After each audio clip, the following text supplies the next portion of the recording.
nervous around Chike.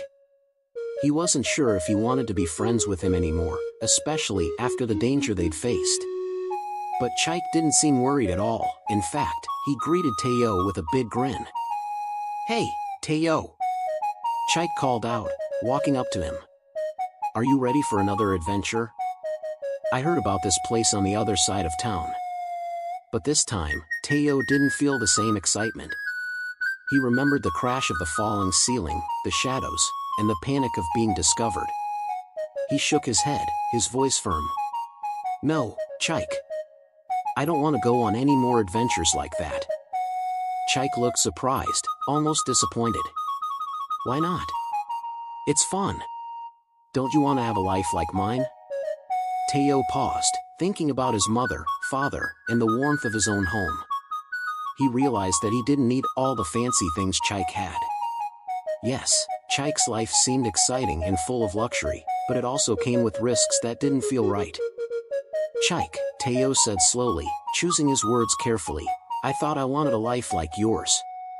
But now I see that I have my own life to enjoy, and it's enough for me. I don't need to chase things that aren't mine." Chike shrugged and rolled his eyes. "Suit yourself, Teo. But you're missing out." As Chike walked away, Teo felt a strange sense of freedom, like a weight had lifted off his shoulders.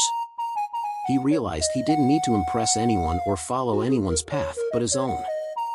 That evening, Teo helped his father, Papa Jide, in the fields. The sky was painted with beautiful shades of orange and pink as the sun set over the village. Papa Jide noticed Teo was unusually quiet and asked, "Teo, is something on your mind?" Teo hesitated, but he felt he could trust his father with the truth.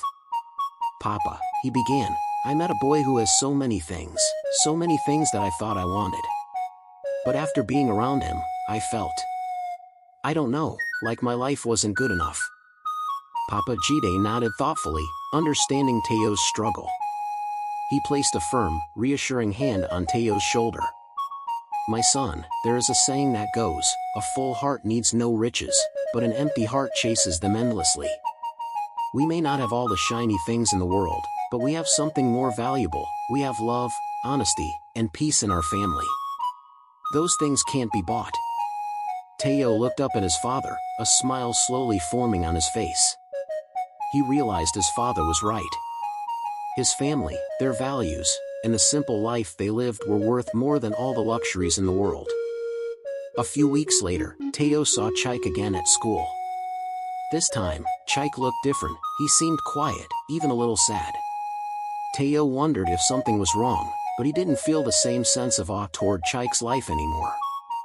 He saw him simply as another boy, with his own struggles and worries. During lunch, Teo sat down beside Chike, offering him some of his food. Chike sighed, then looked at Teo and said, "My parents argued last night about money.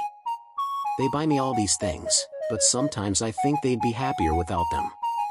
Sometimes, I wish we could be a normal family like yours." Teo was surprised. He hadn't realized that Chike's life was far from perfect.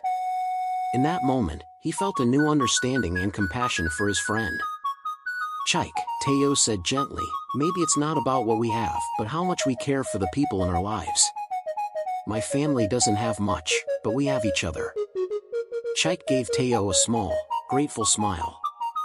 "I think you're right, Teo. Maybe I don't need all these things to feel happy."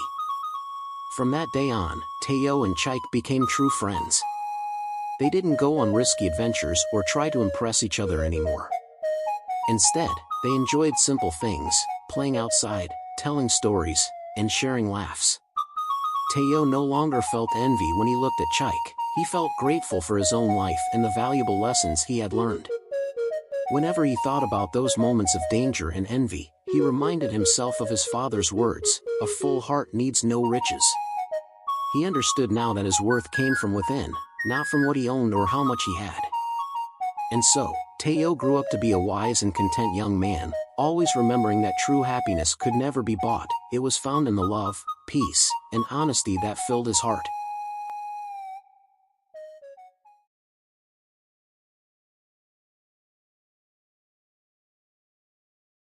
Hi guys, welcome back to my channel. If this is your first time you are coming across this channel, don't forget to hit the subscribe button so you can be notified whenever we drop content.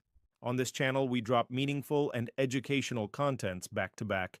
And to my returning subscribers, I want to say a big thanks to you. Thanks for your support. Thanks for your trust. Without wasting more time, let's dive into today's content. In the belly of the earth, where light fears to go, lies a drum no man dares strike, because when it speaks, the dead remember, and the living must pay attention. Long ago, in the dense forests of southeastern Nigeria, beyond where the palm trees bend, and the air tastes like stone and mist, there was a sacred cave. Ogbunike. No one entered it alone, not the bravest hunter, not even the highest priest, because inside, they said, lived Agwun, the guardian spirit of the underworld, and his gift, the spirit drum. It was carved, they claimed, from the remains of a tree struck by lightning 3 times on the same day. Bound with the skin of a lion that died roaring, its voice could summon storms, its beat could stir the bones of ancestors, and it could only be played once every 100 years. But one day, a young boy named Obedike came into the world. He was born during an eclipse. The midwives said his cry shook the walls. The elders said his eyes looked too far into the dark. And the Dibia, the spiritual healer, looked at him and whispered, "This one was sent to knock the drum." Obedike grew up fearless. He walked barefoot into forests others feared.